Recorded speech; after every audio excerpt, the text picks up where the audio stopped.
There's a great quote you have in the book. It says, "If you're not hurting anyone else, where's the damn sin?" Exactly. Yeah. Yeah. I mean, In a nutshell, that sums up the book. Like, if you're not hurting anybody, why? Yeah.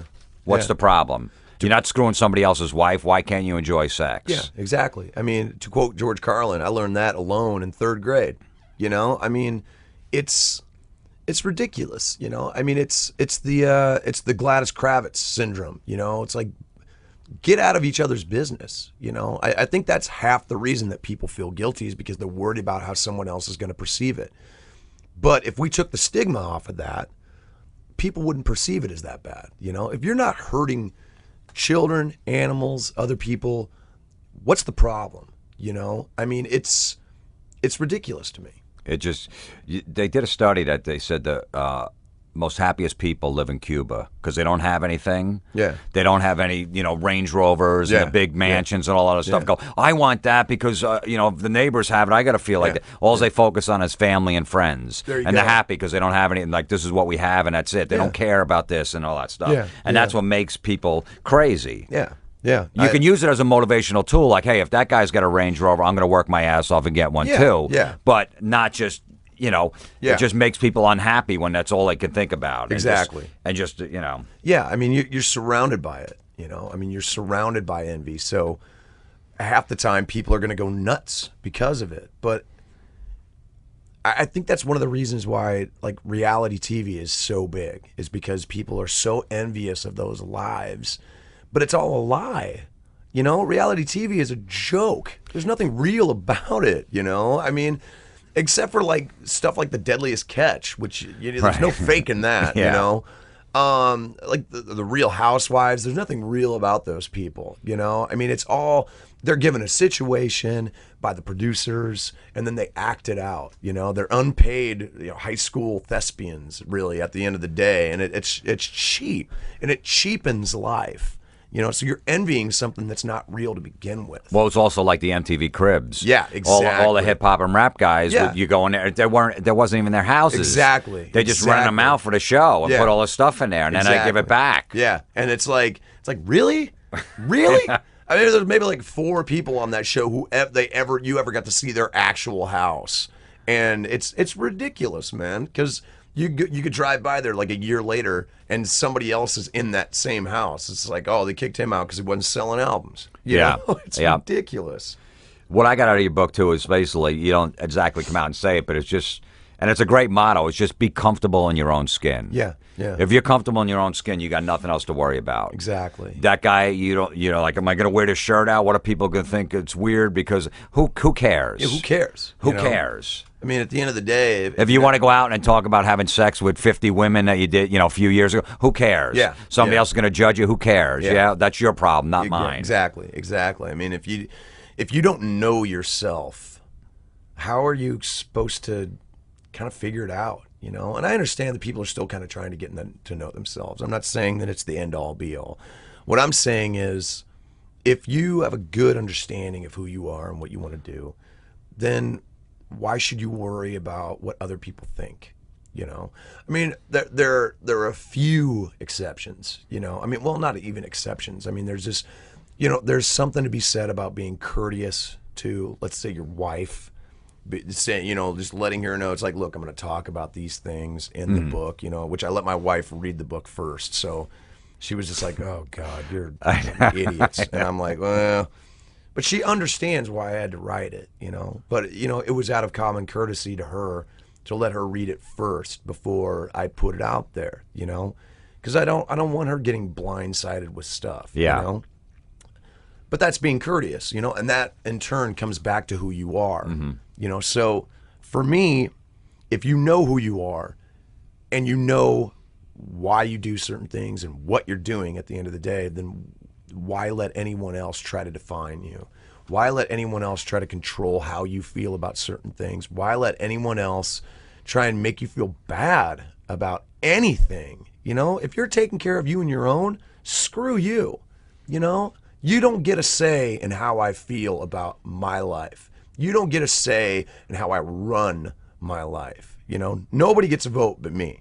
Straight up. This is not a democracy. This is a dictatorship. Yeah. Figure it out, And I think if more people figured that out, we'd be a little better off. People would be stronger. There'd be a stronger sense of self, and people would stop allowing themselves to be led astray and kind of led off of their path, of trying to figure out themselves.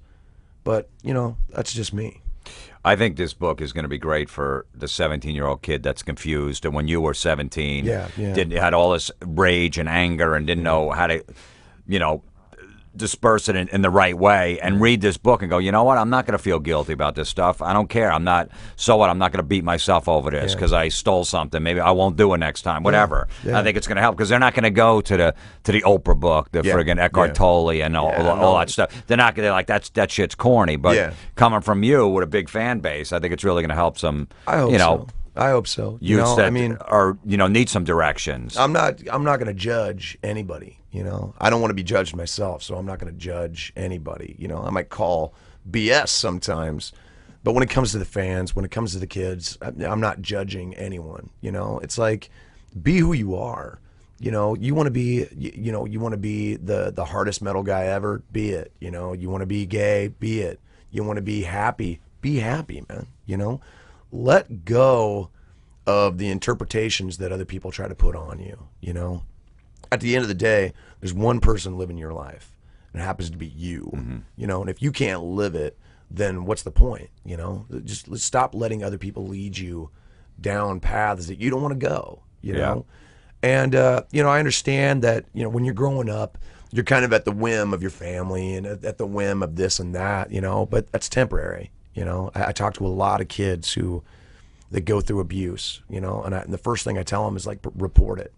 Report that. Make a statement. Don't be afraid to try and get yourself out of that situation.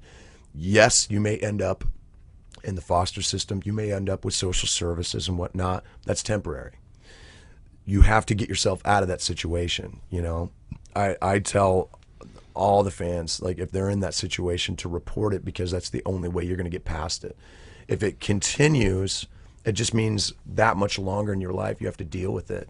I made the mistake of not reporting it. I made the mistake of living with it. Right. But then I got out. I found a way to get out. And it was the best thing I could have done.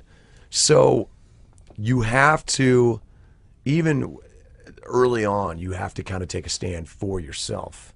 And try to get yourself, and the people that you care about, because you could have siblings in the same situation.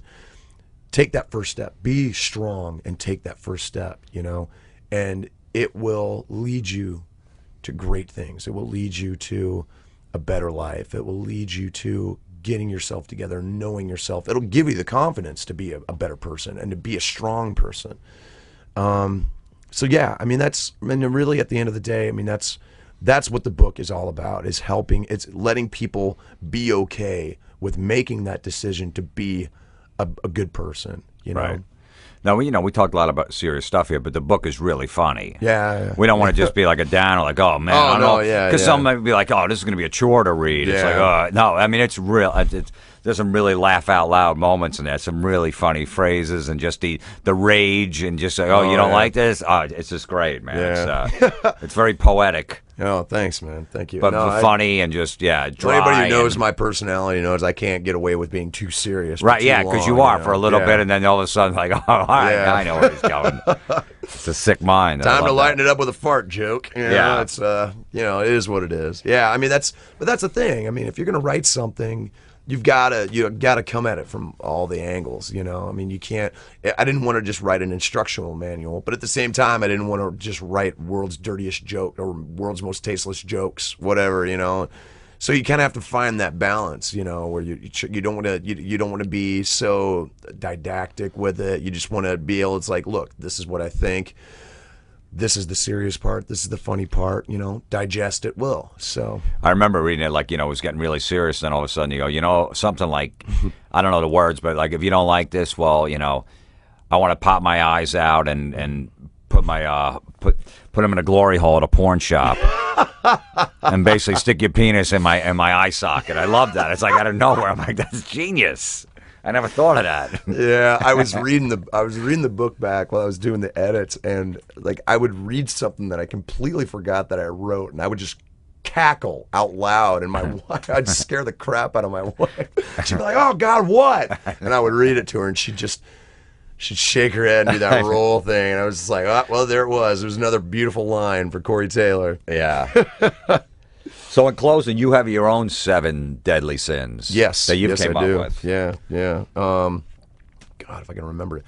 Let's see: murder, rape, child abuse, torture, theft, lying, and bad music. Yeah. Okay. So all of that makes sense. You know, yeah. Now, bad music. Yeah, it's a little more interpretational. I mean, it's open to interpretation anyway. Bad music is bad music, but then again, all sins are. You know, all sins are open to interpretation. So to me, the bad music one is the most close. It's the closest to true sin that you're going to get in that list, because everything else is not only a sin, but it's also against the law. You know, it's all, you know, Torture, theft. Yes, exactly. I mean, that's all rape, it's child all abuse. against the law. So to me, you know, it makes sense that a sin should be against the law. You know what I'm saying? So like those 6 really represent pain for people, you know, true pain for people. And then bad music is just painful to the eye of the beholder, the ear of the beholder, basically. But I think it's also a sin. I think that's a lot of the reason that the industry is in the state that it's in. I think too many people are chosen based on looks and not because of talent, and technology has allowed us to move them up the food chain, you know, between, I even say in the book, between auto-tuning and, you know, fast food music, it's hard to tell who has talent anymore and who does. Right. And it's pathetic, you know. When you get like, you know, Paris Hilton putting a record out. Are you kidding me? Like and then Brooke Hogan, and, you know, it's just like. I really wish I'd been writing the book when Kim Kardashian's Jam came out. Oh my God. right, I could have done a whole yeah. chapter on that piece of It's just crap. amazing, though, in this day and age. Okay, you put a porno tape out, a porno tape leaks, or however it got out, and then all of a sudden you got a TV show, and you're famous, and you're making millions of dollars. Exactly. So what motive? Any Doesn't girl? your family have enough money, jerk? Are you kidding me? You know, your mom's married to Bruce Jenner. Let it go. I know. The guy won like 8 gold medals. He's got cash. I know. Now he's living with a nightmare. It's like, Bruce, get out of there. Bruce. God. Oh, they're terrible. And then you got Rebecca Black, which I can't even blame her. I blame her father, because he's the one that put the money up to buy that crappy song in the first. That's Friday, Friday. I want to stab kittens in the neck with a number 2 pencil when I hear that song. There's that rage coming out. Yeah. See? And that's wrath. why bad music is a sin. The wrath. Yes, the wrath. So you can still have anger, but just, you know, put it in the right perspective. Oh, absolutely. Right? I feel better because I just did that. Yeah. You know, I'm like, whew, okay, I found my chi. We're all good. Well, we've been listening to Corey Taylor. His new book out July 12th, 7 Deadly Sins. And it's an amazing read. It's serious. It's funny. It's insane. Great sex stories. It will definitely make at traumatic. least 75% of the women pregnant. Yeah, easily. He has a lot of apologies. I do. To people in here. I do. Even though there's a lot of aliases. But it's just awesome, man. It comes from a real place, and you could say just all this stuff happened to you, and then you realize, you know, it's funny because when Slipknot came out, I'm like, man, those guys are so angry. I'm like, well, I grew up in Des Moines. There's probably not a lot to do out there, and this is the explanation. And this is the explanation. Yeah. You ever wondered why we're so pissed? It's come full circle. Read my book. All right, so thanks, Corey. I appreciate Thanks, it, man. Thanks for having me.